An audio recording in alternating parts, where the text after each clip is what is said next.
you have those debt increases and you have bubbles, but you have prosperity. And bubbles are really fun. They're really enjoyable. They're great. But then you get to the point that there is a limitation to that. And those limitations become apparent when the central bank can't easily produce money and credit.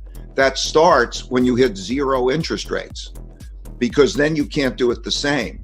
Monetary policy one is interest rate monetary policy. When that doesn't work anymore, you go to the next type of monetary policy, which is printing money and buying financial assets. But that financial purchases of financial assets and other things widen the wealth gap, because those who have financial assets do better than those who don't have financial assets, and you have a wider and wider wealth gap. And when you have that wider wealth gap, and then you have another downturn in an economy, that's a formula for a lot of conflict. And so that's what we see. So what does a central bank then do? If it taxes, it takes money out of the economy. That's not good. It's a problem. Mm-hmm. And if it cuts expenses, that's a problem. So the central bank always, through history, this goes back literally thousands of years, the central bank or the entity that controls money then prints more money. And it often happens at the same time as there's a rising power externally as a competitor, which is a challenge in that environment.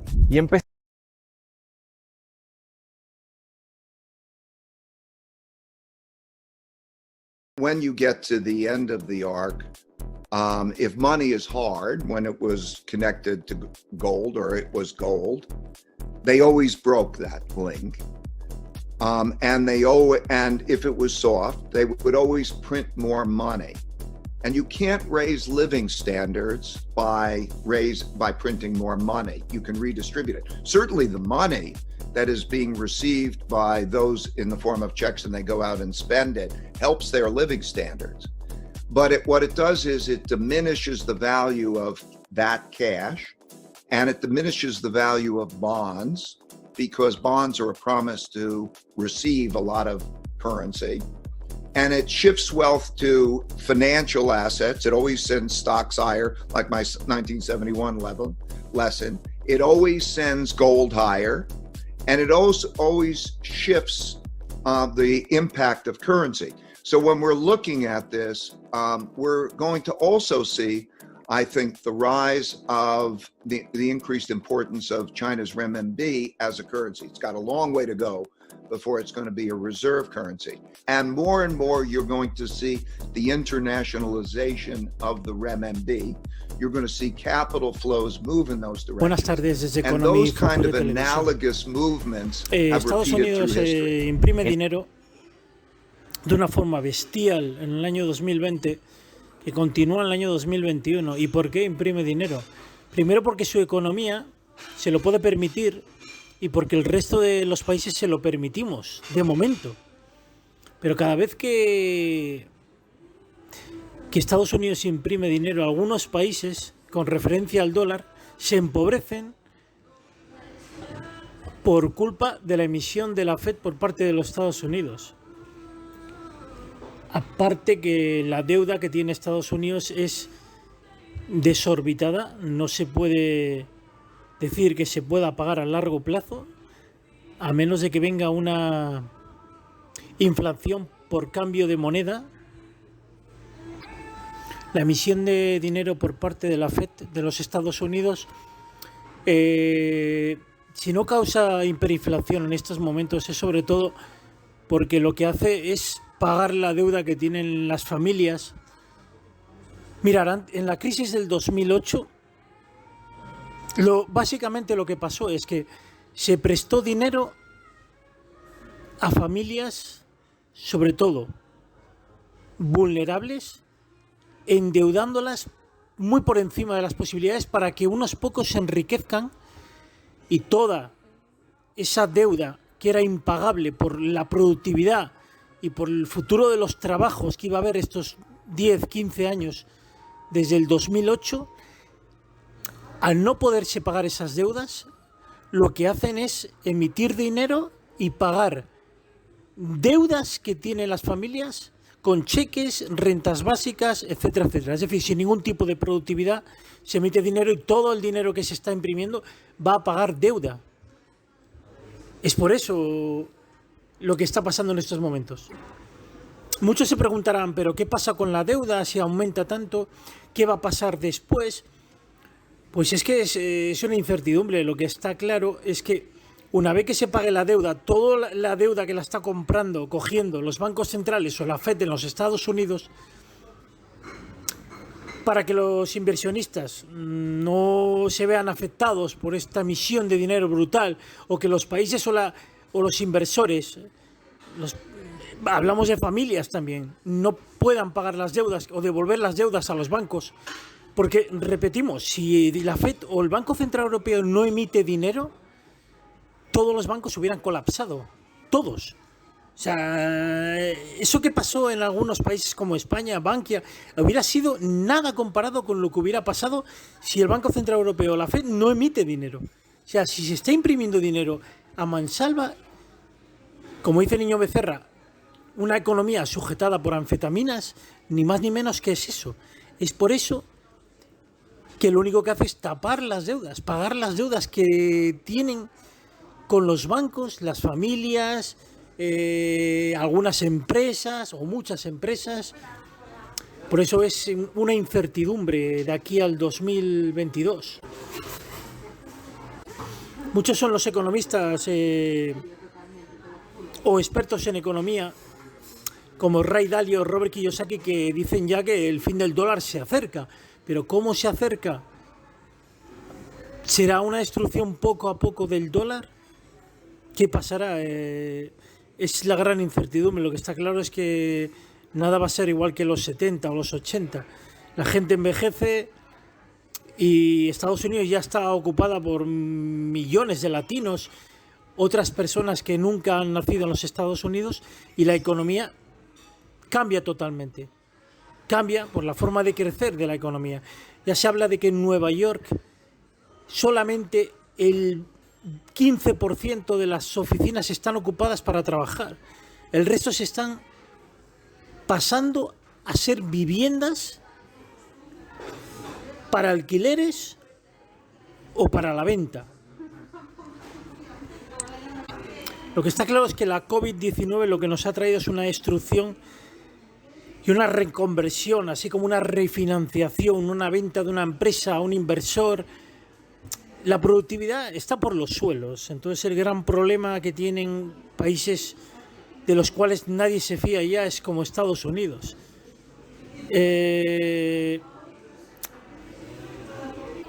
Pero la gran pregunta es ¿qué va a pasar cuando se pague toda esa deuda que tienen las familias? Tenemos que pensar una cosa. Cuando se pague toda la deuda, la gente tendrá 75 años. La mayoría de la población en Europa, incluidos nosotros, el baby boom, tendremos 75 años. ¿Qué crecimiento habrá? Será una robotización absoluta, total y absoluta.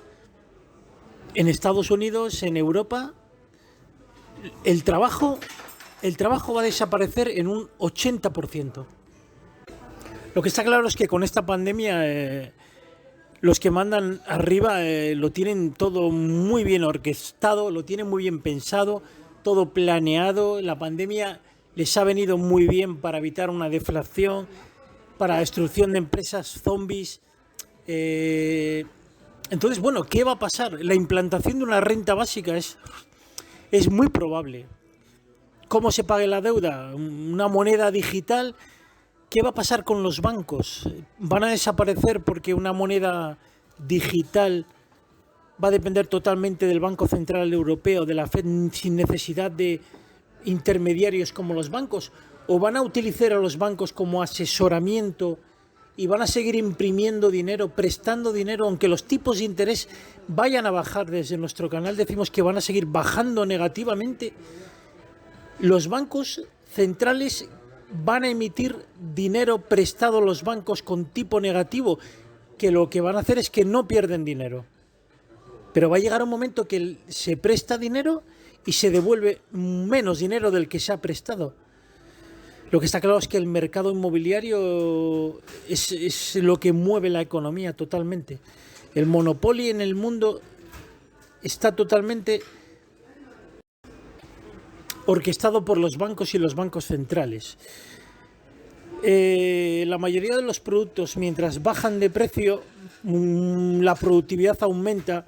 Con la robotización, la productividad aumenta muchísimo.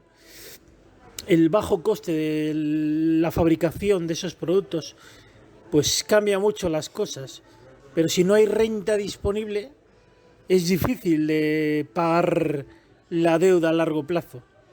En 1929, con la instalación de los bancos centrales, el colapso fue absoluto. Y es lo que está pasando ahora absolutamente, que los bancos centrales evitan una crisis como la de 1929, comprando toda la deuda y manteniendo el equilibrio de las empresas y las familias. El problema no es la deuda, el problema es que cuando una persona está muy endeudada no se puede endeudar más. Y cuando las empresas y las familias no se pueden endeudar más, se agota el crecimiento. Ese es el gran problema, no la deuda. La deuda no es un problema. Hay mucha incertidumbre, pero ¿pueden los tipos negativos llegar a -3? Ahora mismo están en el -0,5. ¿Puede llegar a -3, -4? ¿Se puede llegar a esa situación en el que se presta más dinero y se devuelve menos? ¿Podemos llegar a esa situación? Es mucha la incertidumbre que sobrevuela en nuestras sociedades del año 2021. Pero tenéis que pensar por qué pasan las cosas, mirar las cosas desde arriba. Mirar cómo empleos como YouTube no existían hace tiempo y lo que hace es producir dinero, como cuando plantas un huerto, salen tomates y la gente pide dinero para comprar tomates. Ese dinero sale de deuda. Es como tenéis que ver la economía. Entonces lo que está claro es que compartir, producir dinero, es como se puede pagar la deuda en estos momentos. Por lo menos ir tirando poco a poco. No tiene mucho sentido, porque si luego instalan una renta básica, al final la deuda es que no la van a querer pagar ni siquiera ellos. Simplemente mantendrá un equilibrio entre las empresas y las familias, que son los que tienen que pagar la deuda. Pero el Banco Central tendrá la deuda ahí. Lo que está claro es que en el mundo que vivimos actualmente, el que se endeuda en inversiones, en cosas que son rentables, en oro, en bienes raíces, es el que gana dinero. O sea, ahorrar es totalmente destruir todo tu patrimonio, perder el tiempo absolutamente. Tienes que pensar porque antes no existían aplicaciones que cualquiera podía invertir en bolsa. ¿Por qué?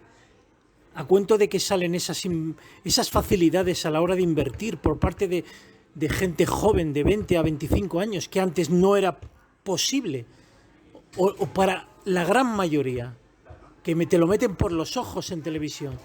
Pues porque el mundo está cambiando totalmente y vamos a una sociedad mucho más inteligente, controlando mayormente las inversiones, y la manera de ahorrar es ni más ni menos que no solo con bienes raíces, que ahora es un momento muy complicado por la burbuja inmobiliaria, sino con inversiones en bolsa, empresas que son viables, que producen dinero a largo plazo, que evitan la inflación de pérdida de poder adquisitivo. Por eso hay empresas como Amazon que invirtiendo dinero de manera inteligente evitas esa pérdida por la inflación.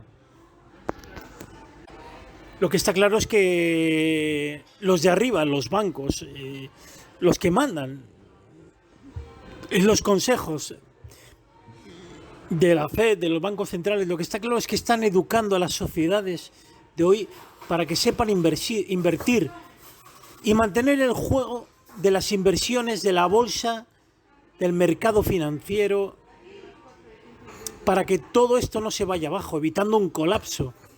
Eso lo están evitando totalmente. De hecho, imprimirán dinero todo lo que haga falta. Pero el problema es que el ahorrador, el que trabaja, está siendo un esclavo de este modelo totalmente perjudicial a la clase media trabajadora. Por eso el que se adapte, el que sea inteligente, tendrá un futuro, pero el que se quede sin informarse sobre los cambios de la economía puede abocarse a una pérdida de poder adquisitivo brutal. Brutal. Por eso, si no te preocupas por la economía, como dice Robert Kiyosaki, te servirá de poco trabajar si no inviertes. Muy poco y cada vez más. Cada vez más. Es fundamental invertir si trabajas para no tener pérdida de poder adquisitivo. Sobre todo en los próximos años. Pero lo que tenéis que tener en cuenta es que las sociedades de hoy en día, Europa, Estados Unidos, están envejeciendo muy deprisa. La mayor parte de la gente, la población, tendrá 75 años, tendrá una pensión, no trabajará, y todo eso tenéis que pensarlo. Es por eso que la robotización no va a destruir empleo como se piensa, si es que no va a ser necesario tanto empleo, porque va a haber mucha gente jubilada de aquí a 20 años. Va a haber una cantidad enorme de robotización que producirá lo necesario para las personas mayores, y la gente joven serán la mayor parte ingenieros, bioquímicos, gente especializada en robotización, en empleos muy especializados. Por eso otros empleos no será necesario, ni tampoco habrá mano de obra para esos puestos de trabajo. Hablamos de camareros, de cocineros, de repartidores, de conductores, otro tipo de trabajos que harán los robots. Y mientras Estados Unidos imprima dinero, pues lo único que hace es pagar las deudas que no se pueden pagar, porque no se produce lo suficiente.